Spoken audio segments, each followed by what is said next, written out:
the reason why this was a very important panel to me, because I said earlier, these two people have actually impacted my life quite a bit. And the one thing I'm going to say about Gary is that what Gary taught me, and then I don't even know if Gary remembers how we met, but I'm going to ask him. What Gary taught, what I realized when I watched Gary was that there's a lot of people, and I came from the agency side, a lot of people that can come in the room and go, here's how you should do your Instagram. And you go, oh my God, that sounds so smart. How many followers do you have? They go, oh, I don't have any followers. But this is what I recommend. You ask Gary, he's like, 1 million, fuck you, now what? 2 million, 3 million, fuck you. 4 million from the audience. Not yet. But, and so what it took away from me is, if you really want to understand, you have to be a true practitioner. Both of these men are practitioners. And so when I tell people text messaging is what I believe in right now, I didn't just say that. I wrote a book and put my phone number on the cover so I could learn. Gary told me, look, you're fucking around, you better have video. So I got a video guy to follow me around so I could learn what that was like. And so at the end of the day, I think that that's the one thing that I've taken away from Gary, which is if you really believe that this is the thing, go practice it so you can learn that craft so you can be the best at telling other people how to do it. Gary, how did we meet? I think we met at a Pepsi meeting. Nope. Fuck. Dun, dun, dun. You know where your first secret wine party was? Here. My suite in the Hilton. Not true. No? That was the second. Was it the second? Yeah. Mm-hmm. Fuck. But you remember, was that the first time we met? In the Hilton. You were walking through the Hilton, I hunted you down, and I was at Pepsi, and I thought to myself, I want to make Pepsi a digital leader. And Gary is a digital leader. I said, if I could partner with Gary, people would believe that I was a digital leader too. So I could fake it until we made it. And so that's how we met. I love it. I was Gary's first corporate client when he had 12 people. That's exactly right. But no question, I think Bonin a whole lot and PepsiCo, they took a shot at when we were super ragtag. Other faces and good friends I see took shots with us early on. And those are the meaningful moments, right? Like for all of us, no matter what we do, there's always going to be a person that gives you an at-bat. So much of what brings me happiness is good things have happened to me, which allows me to, I can give more at-bats today than sometimes I can give more at-bats in a month now than I used to be able to do in a year. And that's just how it works, right? And I think that, especially when you give without expectation, that's been something I've been spending a lot of time with myself on, trying to figure out what makes me so happy and how do I articulate that as a framework. And I think things that make me happy is like random music during a talk. Edison, New Jersey makes me the happiest, so you can make that play the whole time. But I think no question the thing that is really... He was joking about it. It was comedy.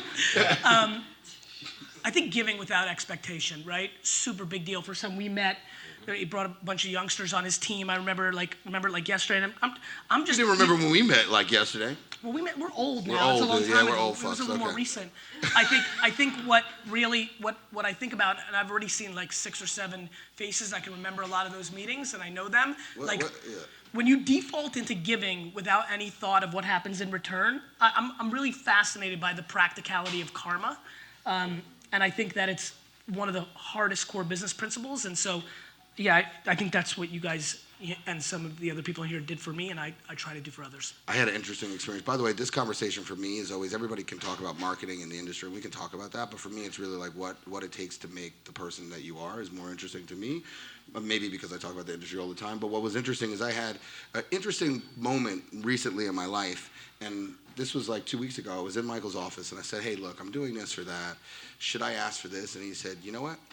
You are more of a statesman than that, dude. You are more of a statesman, and you don't have to do that. And he kind of laid out to me, and it's the same thing, which is, and that's always how I live my life, which is karma is much more important than. So, what would you tell a younger you? Oh, what would I tell you? Well, one, start earlier.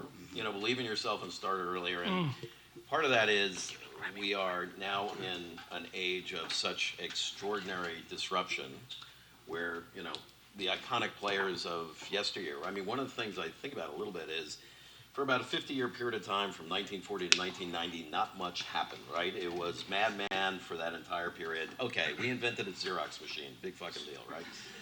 But, dude, you know how many copies of my butt that made? It's nasty. Anyway, but now, big companies, now after, 30 years of incredible disruption, big companies have figured it out, which is instead of status quo being the status quo, change is now the status quo. They have, in the corporate suite, come to the belief that they've got to innovate. And if that wasn't true, then you wouldn't have had Unilever buying Dollar Shave for $1 billion. You wouldn't have had Jet being bought by 3x3, but by Walmart. So they're convinced now that stand still and you die. You've got to be like a shark. You've got to move forward, and they know they don't get it, which is amazing, which is an incredible concession. And Michael, to on that point, I think we're in the middle right now because I think they can acquire it, which is always what a banker thinks they can do. The problem is both the companies you mentioned have absolutely zero shot of success 3 years from today. They're already finished. Yeah. If you look at what's happening if you look at the current state of both those companies right this second, the soul is gone. The people that drove it are just waiting for their burnout, and they're going to leave, and the machine doesn't know how to take that organ in it. Mm-hmm. And so what's going to be interesting to see is what happens next. Are we actually just at the end of those companies because distribution in the middle has been commoditized, which was always their advantage, the economics, or will they start understanding how to create Navy SEALs and Green Berets to go along with their Army Navies? And that's what I'm watching. He talks about them as pirates, but I think I think there's two things. So one is they're going to become distressed assets potentially, which will get bought by guys like you, which we've talked about a lot, or guys like Amazon. The second piece is what they don't realize is that they're carrying legacy assets, which is talent. The sad thing is talent will be the largest determinant of success by 2025 than anything else. Data, energy, it doesn't matter. But if you can't figure out how to retrain your talent to be of this generation, you're done. And that's what they haven't been able to do. That's why they don't succeed. What are you going to tell an older you? What is an older you going to think about what you've done in your life? What would I hope the 84-year-old version of me is saying about me right now? Yeah. First of all, it's saying, I don't have a shot in hell of getting into heaven. No shot in hell? It's because I think I'm trying to, the same way blockchain's doing what it's doing to the internet, I think I'm trying to do to heaven with my actions. Listen, I think that... Don't even get that joke. But yeah, blockchain. I get he it. said it. Blockchain, we're getting that later. I think I'll that... say Bitcoin, too. I think Ethereum is super interesting. I don't know, Bonin. I'd like to think that version is proud of the way I'm conducting myself. I have really big aspirations to be an all-time entrepreneur. I think that there are a lot of people who are going to make a lot more money and make far more impactful businesses than me. But I think I'm up to something with how many entrepreneurs I'm impacting along the way.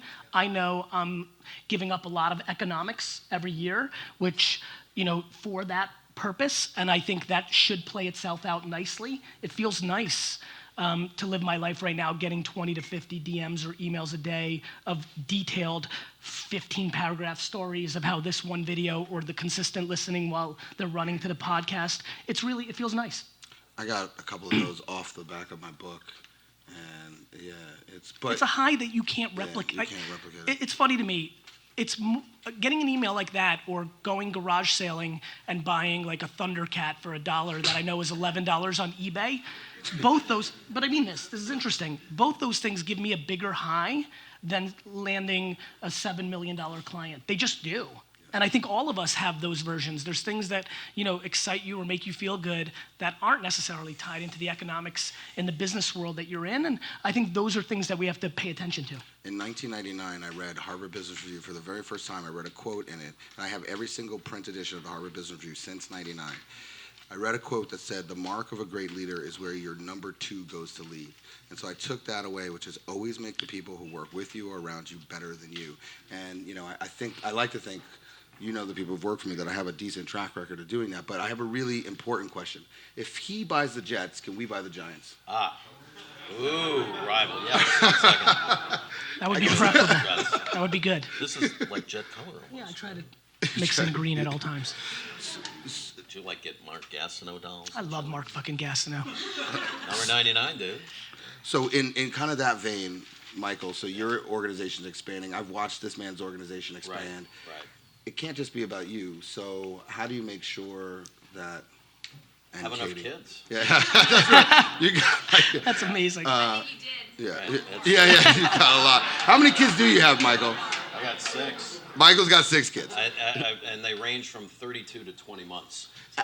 Actually, before I actually ask the question about culture and how you keep the culture in your organization, I do want to talk. So, what's the legacy? Because you're a very personal guy, and I know I'm going to ask you this too. But what's the legacy you do want to leave your kids, or the message? Well, you want to leave so when I'm asked that question, or not even legacy like assets, but like. Sorry, you got it. You got this. You'll tell me if you're unsatisfied with the answer. Okay. But it's what I want to do is I want to prove Keats wrong, right? So Keats said, "Our names are writ on water," right? So like this, it's gone. Huh. I want to build, the legacy I want to have is going to be enduring. I want somebody like you want, right, to somebody to point to me and said, I learned something from that guy, or he built something great, or he changed something, he made things better. And I want that to be remembered, not just at my memorial service, but, for a decade or a century after that. So that's awesome. What I want to do. Gary, I know you're very personal. I will not ask about family, but I just want to know, as a father, like, what do you want them to take away from your life? I hope that they say, Dad felt so much guilt that Grandma and Grandpa put him in such a good position to succeed that he did the same for us out of a payback for them. And they let you live comfortably for the rest of your years. Right? Yeah, I mean, look, to me, I am perfectly parented.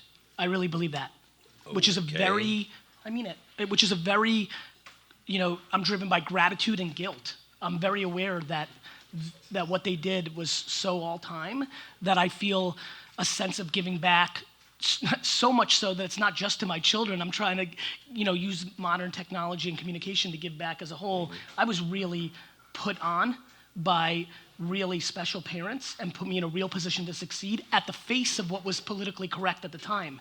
I'm an immigrant who in the 80s and 90s, every Russian kid that came over during that time with my parents, education was the way out, right? We were all poor, we all lived in studios, education was the way out. And my mom created air cover for me to be an entrepreneur when the word didn't exist. And I'm unbelievably grateful for that. And so I just want my kids to feel like I put them in a position to succeed. I don't want them to be entrepreneurs. I don't want them to be anything other than whatever makes them feel the way I feel about my game. I want to support that. And I think the greatest mistake in our society right now is that parents feel that children are a product or an indicator of who they are, which allows them to manifest their insecurities on their children. I want to do the reverse of that, and I want to put them in a position to succeed. Damn, dude, you're like a father, dude.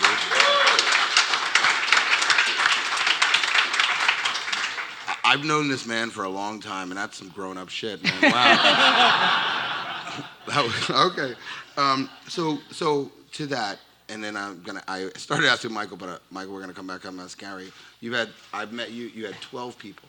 How many do you have now? 850. 850. How many offices? 4. 4 offices.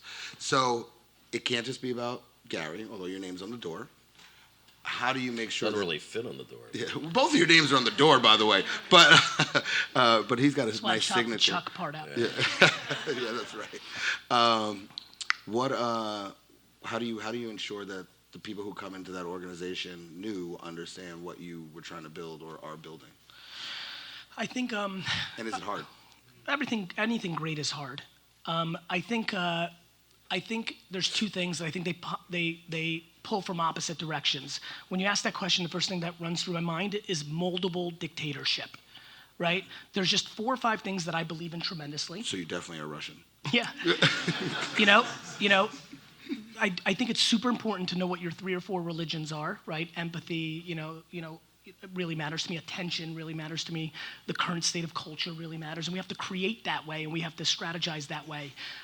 But if you bring up my 15 or 20 direct reports, a lot of them will talk. If Ryan Harwood, I bought Pure Wow last year, if he came up here, he was like, I didn't even talk to Gary the first 6 months. I tend to be lucky him. I tend to be very hands-off. Other than if people are, to me, the key things are you trying to succeed by tearing everybody else down versus just building the biggest building? That to me is like something I really spend a lot of time on. Look, managers by nature don't have the luxury that the person that has the name on the door has, which is I'm the logo. I have no vested interest if my CFO is right or the entry-level accountant's right. my vested interest is that the logo is right. So I'm able to be agnostic. For a manager, there's a lot of people who live their lives that when they hit $315,000 a year, that's a real mitzvah. Like, they made it. Like, that's what they want. And what happens is they switch into defense. They were on offense their whole life until they got to the point where the work-life balance and the money and what other variables in their lives, it's set, and then they go on defense, and what they're doing is they're suppressing anybody who wants to encroach on their territory, which naturally are the people that work for them.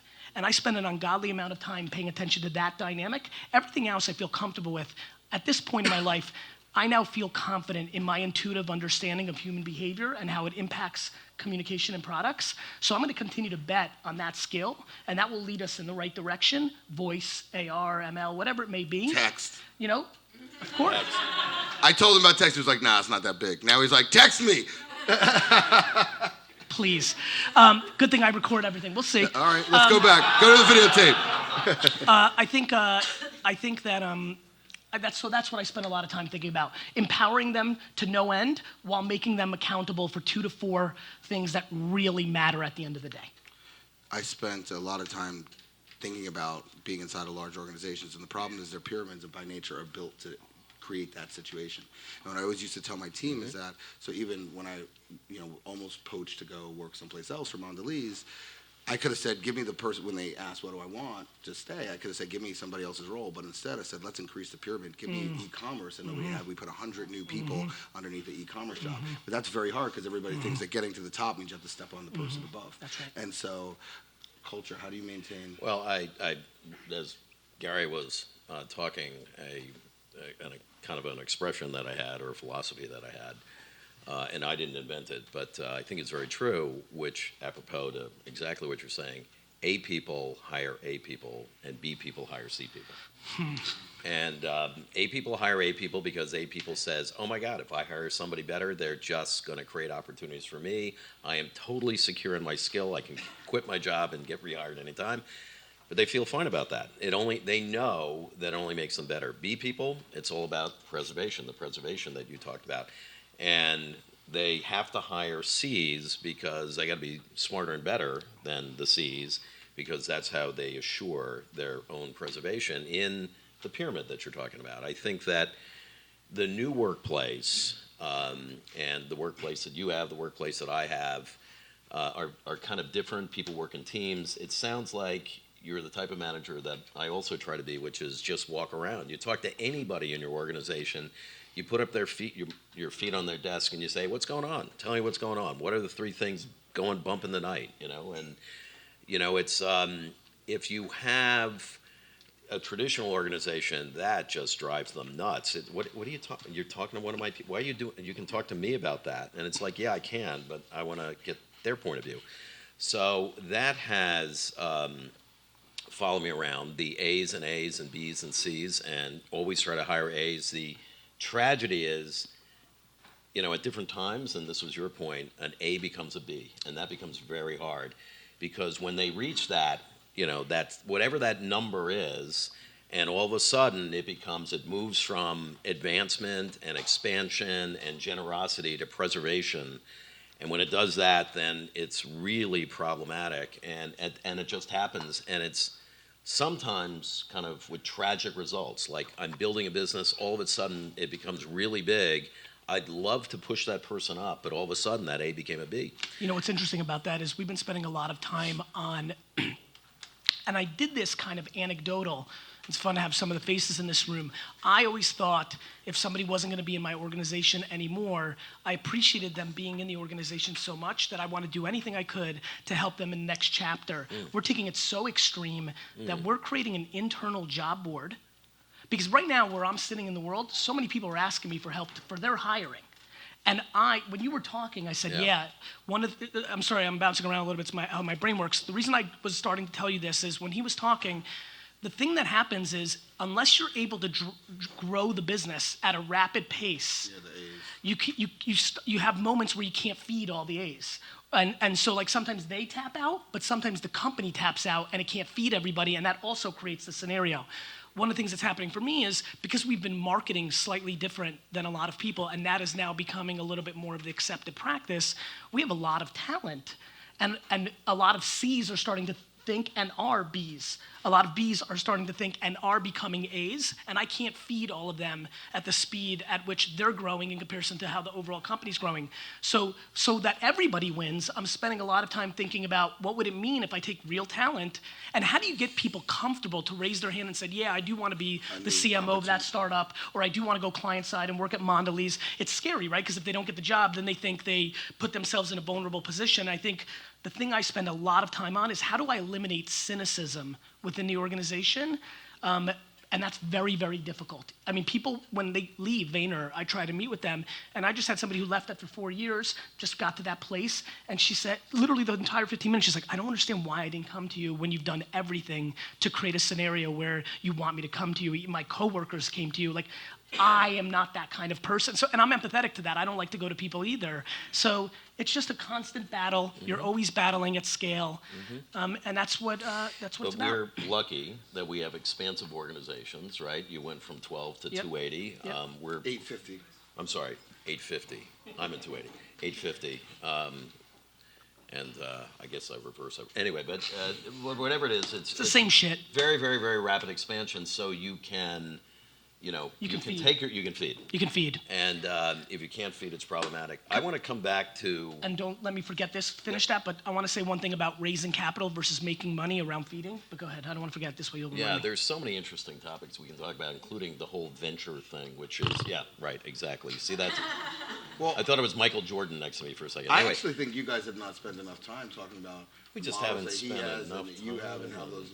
Because I think he's got an interesting model. Right. Go ahead. What are you going to say? Because I won't. Well, okay. So what I was, because you talked about big companies and buying, right? Buying, and then once they bought, that transplanted tissue, right, gets rejected by the body, and that we have seen that sad story over and over and over again.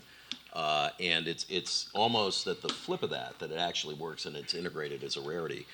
But there is a reason, a long time reason why big companies don't experiment and try to buy the winners. And it's because, the drumbeat of earnings releases every 3 months, if you're a public company, you cannot afford draining blood out of the system to make an investment in something new, particularly when, it has a high failure rate. Venture guys will tell you 2 in 10 are about the odds. The shareholders would go nuts. They would say, "What? You mean 80% failure rate? Why are you doing that, right?" And you can't just take a bunch of money out of earnings and put it into something. And then we get to the problem of you don't have anybody in your organization, because it's been a pyramid for so long, that really can take a risk and invent, because there are more Bs than As, and they're really into preservation as opposed to invention, so they wouldn't take that risk to begin with. But the other bias of that is when you buy a company, it is not an impairment to your profits. It goes on your balance sheet as an asset. So there is a technical bias to buy, not build. And so that is one of the reasons, I think, on a DNA level, institutional level, why big companies cannot invent. And it's more than just they don't have the talent, it's the structure. Wall Street has created a scenario where these are no longer companies, they're financial arbitrage machines. That's what they are. And then they have jockeys that ride the horse as long as they can and then usually get thrown off. And make decisions under self-interest on the way out. Because, they used to call Time Inc., it used to be called, it was Time Life, the time of your life building. And that is because, you just work there long enough. You retire between 55 and 60. You're a millionaire, guaranteed millionaire, comfortable retirement. That's all that you had to do. So the name of the game was don't screw up. Right. You would say that, don't fuck up. Anyway, don't screw up. Just don't, I didn't listen. I got fired. But anyway, just don't get fired. Worked out, okay. But anyhow. But the other thing that's sad about it is that the scale of those organizations can actually change that dynamic from 2 and 10 to potentially 6 and 10.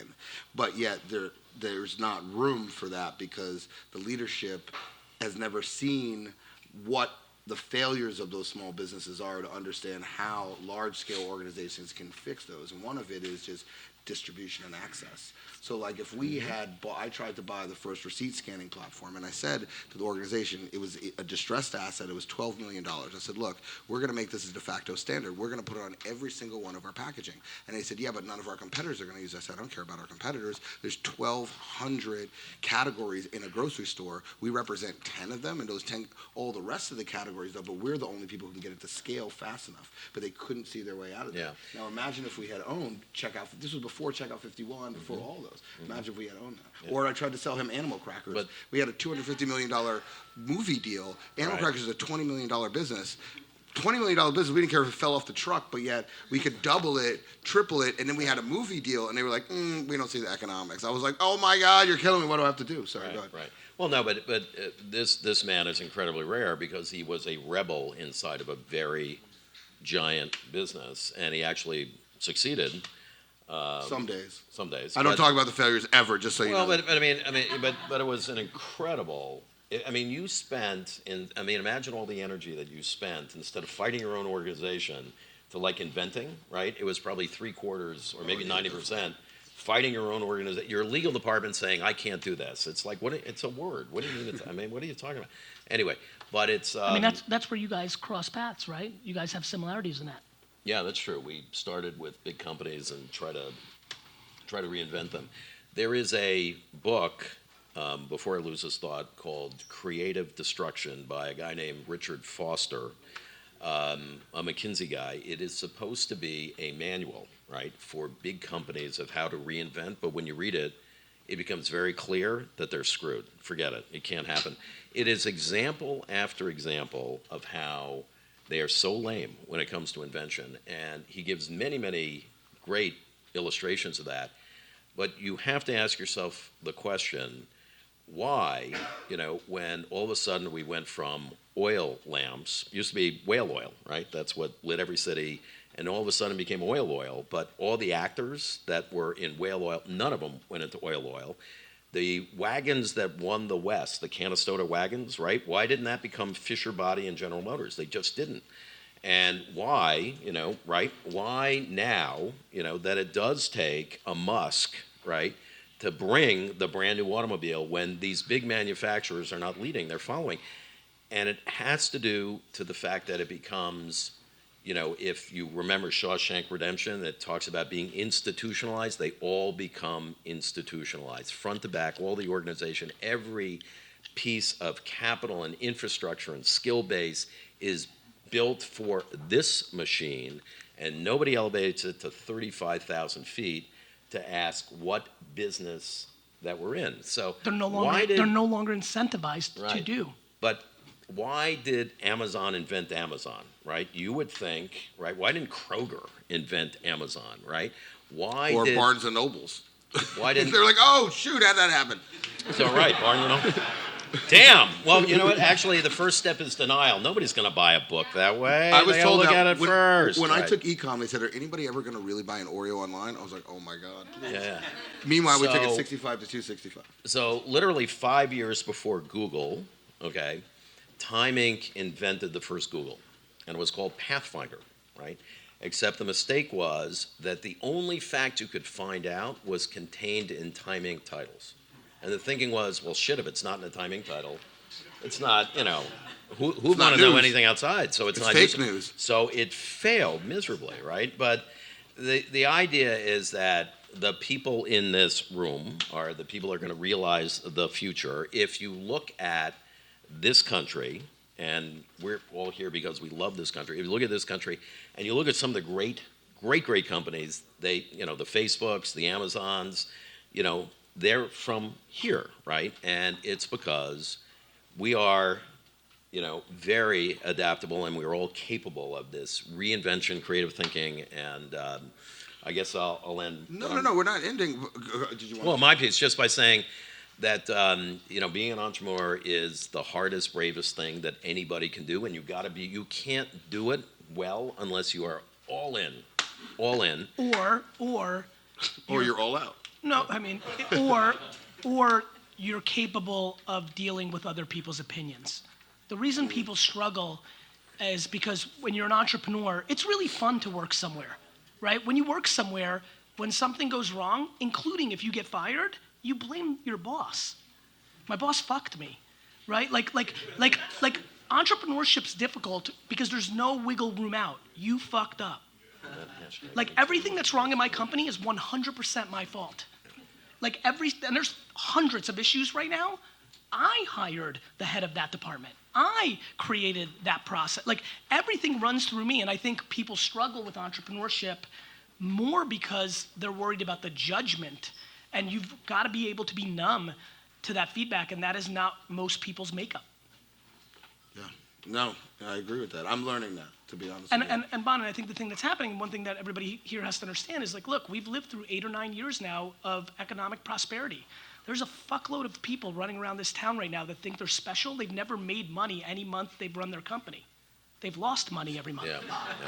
Like people cheer raising capital. You gave up a piece of your business. So Gary, I'm going to ask you a question. Sure. So there was something like 160 plus or minus unicorns minted last year, right? Well, hold it. Okay. How many of those, right? How many of those will be around 3 years, 5 years, and how many of those founders, right?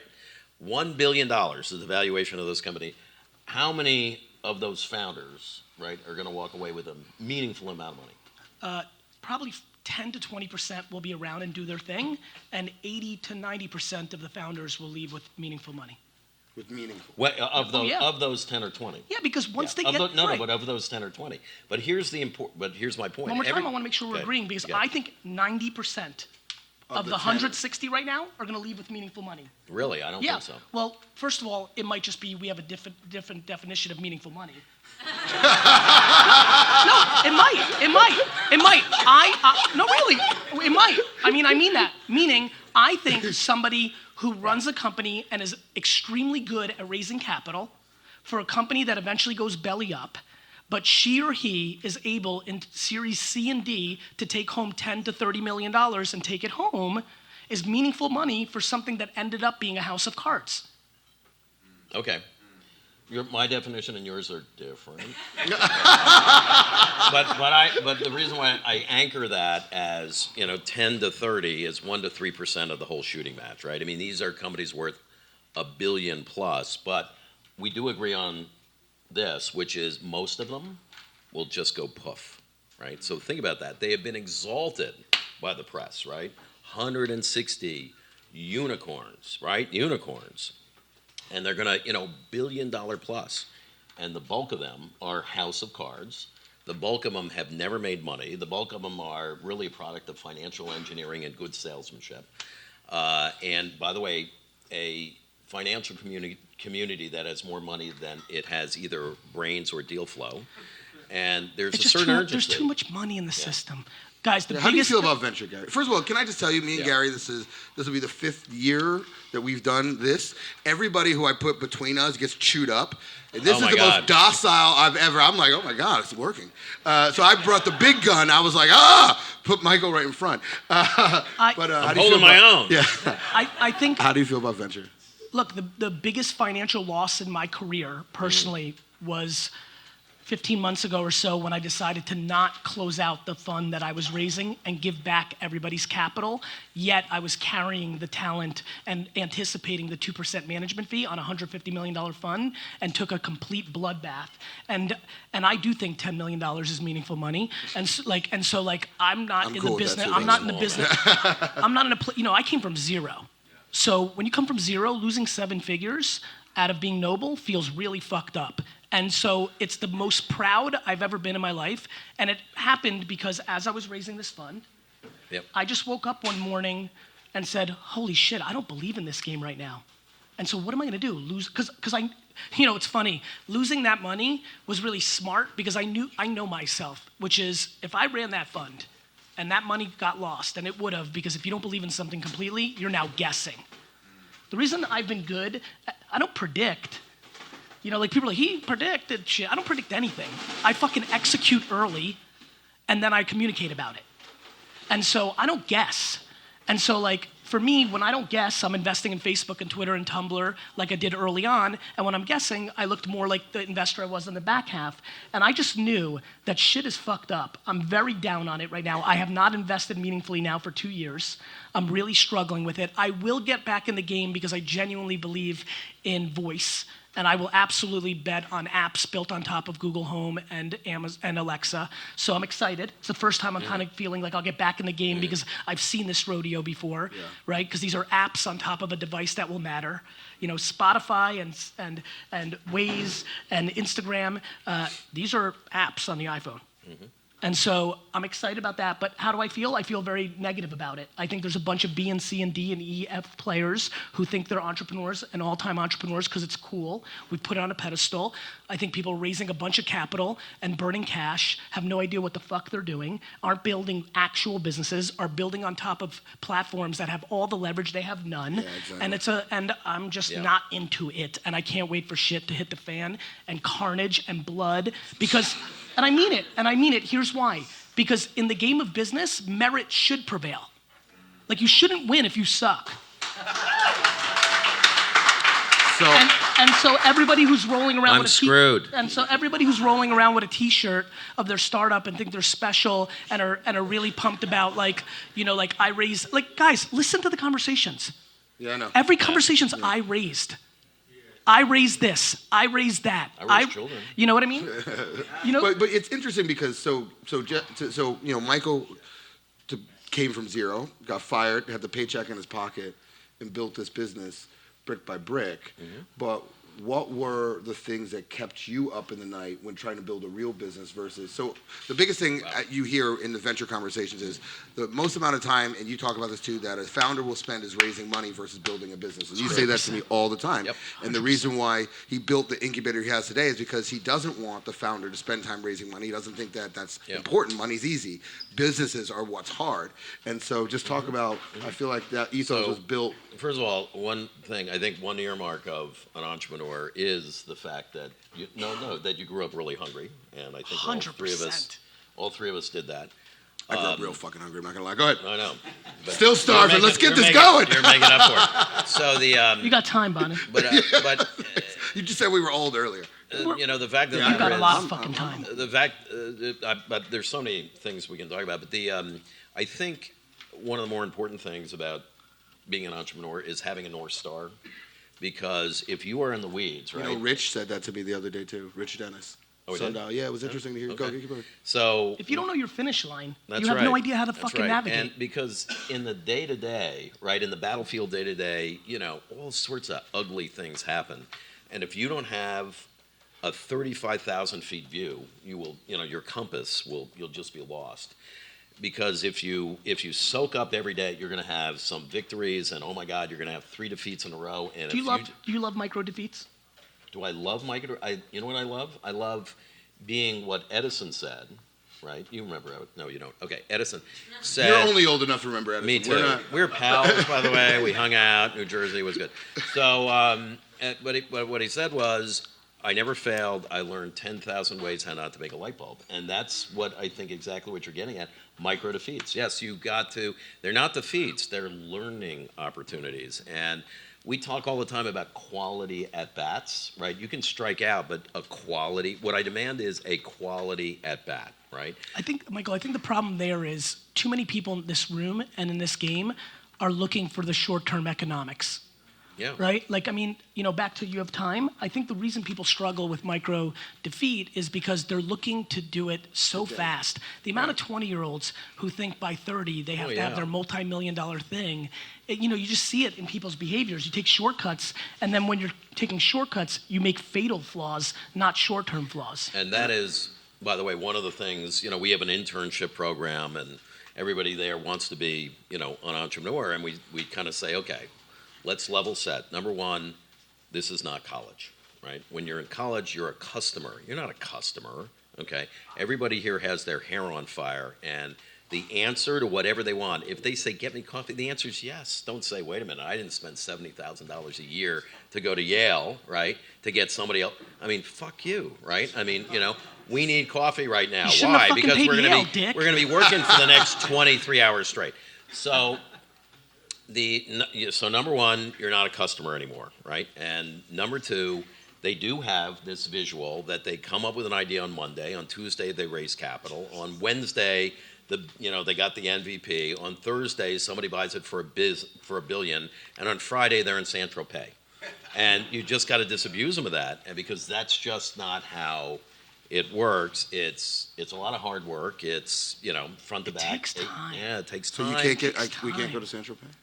We gave up San Tropez. So wait, it's interesting because Rich Dennis, who Sundial, I was just chief growth officer for a year. They just sold to Unilever a little under $1 billion.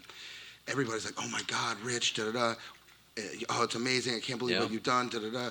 And when you talk, it was 26 years. The man started selling soap on the corner. First of all, he escaped 2 revolutions. They had to get his family out as refugees. He learned how to make soap for Africa, right. not revolutions here. Yeah. He learned how to make soap next. from his. Yeah.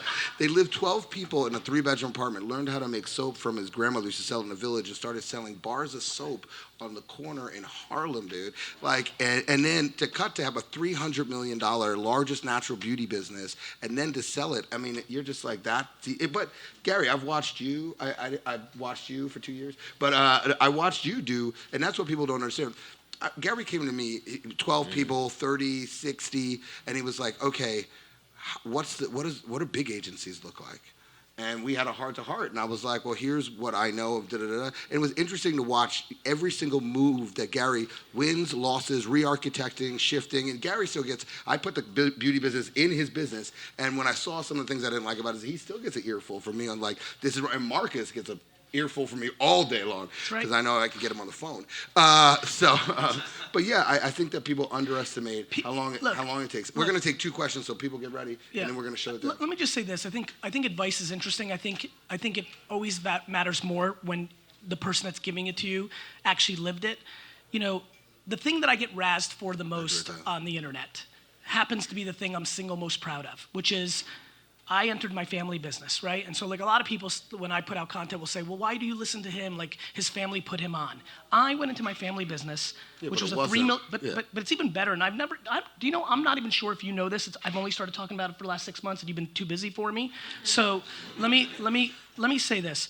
It's easy for me to give advice to people to be patient because my true life story was at 22 years old, I went into my family business. I took my family business from a $3 to a $60 million business. I owned 0% of that business. I never got paid over $100,000 because it was a family, immigrant, old school business. And when I left at 34 and started VaynerMedia, the reason we were so humble and started in Buddy Media's fucking conference room, you would think somebody who built a $60 million business. I left that business at 34 years old.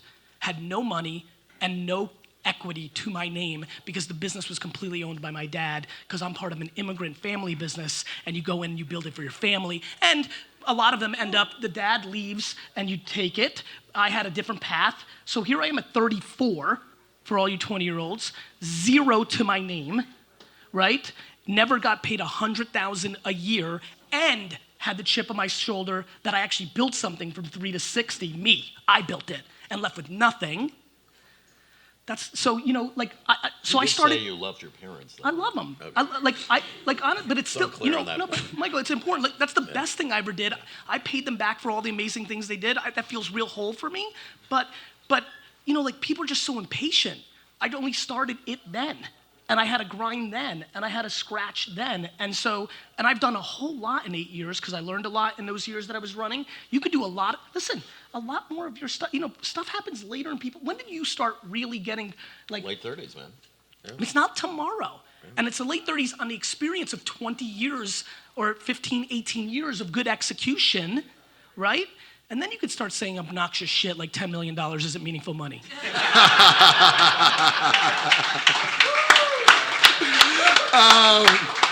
All right, 2 questions. I'm getting to shut it down. Carlos, go ahead. Gary, speak about value of mentorship. Look, you mean from the perspective of being a mentor or having one? Having one. You talk a lot about A, B, and C players. What's it going to take for someone to go from being DC up to A?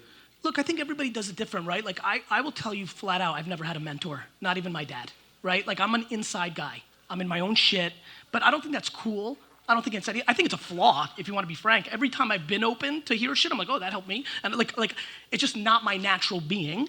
I think the value of mentorship actually has much more, Carlos, to do with the individual, right? Like I've watched you from afar for a while, and you pick up things from other people, and everybody's different. I think the key is self-awareness.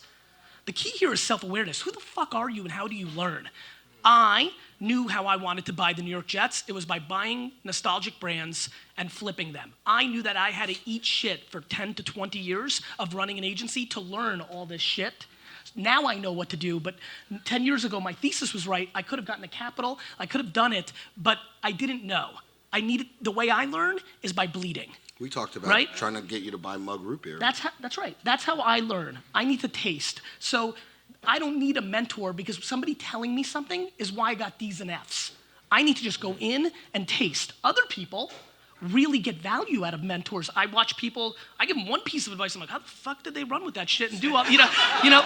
So I think self-aware, if I could give everybody here, besides health, it's self-awareness. Because once you have that unlock and you stop bullshitting yourself of what you want to be versus who you actually are, shit starts changing. Yeah, okay. Go ahead. Just shout it out. Yeah. What's the worst advice you've given? Michael. Quit! That was the worst quit advice. your job. It's a good question. Yeah. I can answer it while you're thinking about it. I think the worst advice. I'm just slower in the I think synapses. the worst advice I give is when I make it through the eyes and ears and filter of who I am as a person. I think way too many people give advice predicated on themselves. A lot of the things I look for are themes, but I spend a lot more time looking at the collective than myself because there's a lot of nuances about me that doesn't map for other people. So I think way too many people's advice is too singular, and they don't have empathy to understand the subtleties of everybody else around them. I think it's interesting Gary said that he's in himself. I ran into Gary in Turks and Caicos in a random situation. Yes. Random situation. And Gary had just stacks of books. He was like, phone is off, it's me, family, and like this introspective moment to read. You were reading Steve Jobs at that book. time. It was really interesting insight. He's a very personal person, but I don't think people know because he's so outward. Worst advice you ever gave? So I'm going to restate the question a little bit. When do I give the worst advice? And when I give the worst advice is when I'm trying to be nice, right? When I'm trying to be polite. Which comes super not natural to you. It's true. It's true, but but basically the worst advice is when you read the person on the other side, and you tell them what they want to hear, as opposed to the truth. Absolutely right. The truth is tough, and sometimes you just feel like you got to do that. But That's yes, it's when you tell them what they want to hear and not what is real. I'm being told to Well, stop, they but need to hear. I'm going to take two more questions because this feels to me like one of the most truthful panels that you're going to see at South by Southwest, and I'm very excited about it personally. So, two more questions. I know, brother. Two more. Shut your fucking Two more. mouth, D-Rock. Yeah. D-Rock. Two more questions, or that's it? We're going to shut it down. If not, all right. Thank you, brother. Thank you. In the back, just yell. How do you guys reconcile sort of work-life balance? I mean, obviously being extremely busy, but you spoke a lot about family and that sort of thing. From my standpoint, I think it's insane to pander to the current state of political correctness around parenting because it evolves every 10 to 15 years based on our overreaction one way or the other.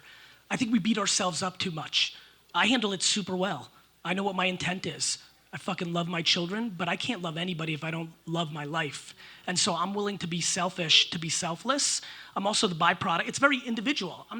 I could never think to give somebody advice on raising their kids or running their family. No, but none of us know what's going on in somebody else's fucking home. You don't know how well it's working for me. You don't know how my wife and I were brought up, why that works for us because we're used to it and it's our conditioning. You don't know that.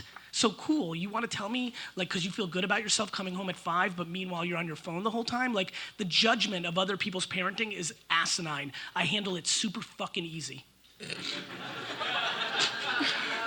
Michael. All right, I'm Or maybe we should ask Katie.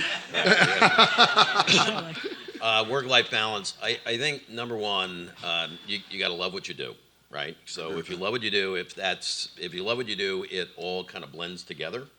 For one thing, you're comfortable within yourself. You're a satisfied person. That's, by the way, what makes you a great parent is not coming home and being a son of a bitch because you're pissed off at what you did for the last 12 hours. So I think that if you love what you do, then you're kind of a satisfied, content person, and it just Works itself out. It works itself out. Go, just real quick. What do you want to put on your tombstone? He gave more than he took. Oh my God. It's so interesting you say that. You're just an interesting guy, man. We should hang out more often. Let's do it. But you can't speak first because anyway. But It's my default. One time I felt that in one of our exits, somebody benefited more than I thought they deserved, and my partner brought me back and said, "You know what? If your tombstone reads, 'Here lies Michael Loeb. He gave too many people too much.' You've What won. about that?" And I said, "You know what? I can live with that. That totally works." All right, block or not? Blockchain, I'm extremely bullish. I think that it's an obvious technology, but I think there's a bunch of fucking losers in it right now, and it's early as shit. Yeah. So it reminds me very early internet. There's a bunch of club promoters and hucksters and real estate agents and social media experts, but that's exactly what happens when new shit happens. When I was yesterday, I was like, this is exactly like the early internet. Wait a second, I've seen this. And that's what fucks with smart people. They see the people associated with them, and they're not smart. They think that is what represents it, and that's why they underestimate it. But the technology is black and white. It is a meaningful technology. Is it luck? Oh, go ahead. You want to? So basically, blockchain. You're talking about the offensive line for the Jets, right? Blockchain. No, it's going to be very, very important. Luck? Is it about luck or not? Oh, part of it is for sure. But they say that, what's the expression? That, not that you make your own luck, but that... Preparation, that yeah, thing? yeah, that's right. What is it? You're younger than me. Uh, Yeah, that's right. Is luck. I mean- And- Peter Guber said to me, miracles happen to everybody. You just need to be prepared to accept it. Yeah, I think luck is an interesting one for me. I have a little bit of a different take. I'm curious in the context that it comes out of somebody's mouth. So I believe in chance and all these many things and luck, what have you. But I think that most of the time when somebody spits that word, it's because they're not in a happy place with themselves and they're trying to justify why somebody else got something. We very much struggle with responsibility and taking on responsibility, and we like to pass it on to somebody else. And we're trying to justify why we're not winning, and we like to throw that word's being thrown around by a bunch of fucking losers to try to make themselves feel better. Right. When I misunderstood you in the beginning, when I think you and I would both describe ourselves as lucky. Sure. Right? But when you assign that to somebody else, like he was successful because he got lucky, that is what losers do say, right? Judgment's a real mistake. It's a real mistake, and we're all doing it at scale right now, and it's really a mistake. You're deploying it. Like, I think, it's back to that mentor question. I really am trying to figure out how to allow people to start really thinking just as much as possible inside their own frame, because envy and judgment, it's just putting any energy. Like, I only want all of you to win. There's so much abundance of he victory. wants a couple of points of each. No, I want zero. What I actually want is to figure out if I'm better than you on merit. Like, I want all of you to win. I want to win more than all of you. I genuinely think I will. I mean it. But if I don't, but if I don't, I'm pumped. Right. I'm like, you fucking earned it. You won. All right, last words. Last words. Oh my God, that sounds so. Last piece of advice. Last piece of advice is I've never seen a period of such wrenching change.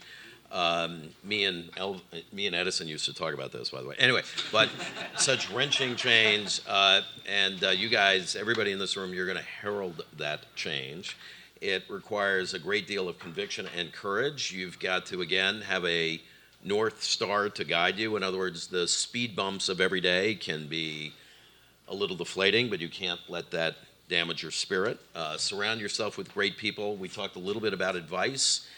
The interesting thing about advice, don't listen to any one voice, gather a lot, and then kind of tease out for that the really interesting opinions. But it does take a village.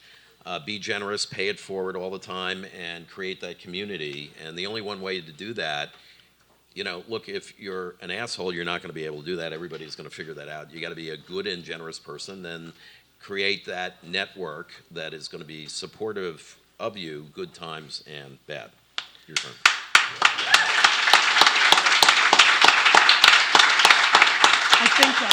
I think the biggest thing I would leave with is something I've been spending a lot of time on is just stop judging yourself.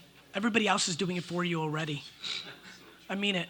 Like, you need to get past that part. If you're not in that right place, you got no fucking shot. You can listen to advice all fucking day. You've got to stop judging yourself. Everybody else sucks at shit too.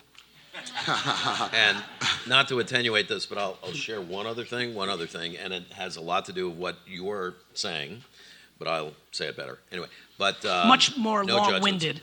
All right, Mr. 10 million. But anyway, what detachment's an important word, and there's a thinking in poker that if it's your life savings in the middle of the table, you're done, right? You're just done. It's got to be bits of plastic, right? And if you don't have that detachment, then you're just done. You're just done. It's a really interesting point. Like, it's funny to me. Thank you for that. No, it is. It is a super. I will say this. It's a super interesting point. It's unbelievable how unemotional I am about business. For all my energy and everything that you think about, like, I'm completely numb to it all. Like, if somebody screws me or this and that, or I lose, or like, it's just, I think the detachment is such a variable into why it works for me. It's just, I don't feel it that way. I think it's the cost of entry to play this game. And that's why I think there's so many fake entrepreneurs right now and why I'm nervous. An entrepreneur likes getting punched in the mouth. And that's a very different mindset. Yeah, and just because I've got to get the last word, but... Well, technically, I'm going to get the last word. But, you're right. A lot of people, revenge, right? Lose the revenge thing. People are going to screw you. And you know what? You just got to move on. And you just, because it just wasted emotion and energy. It's going to happen, right?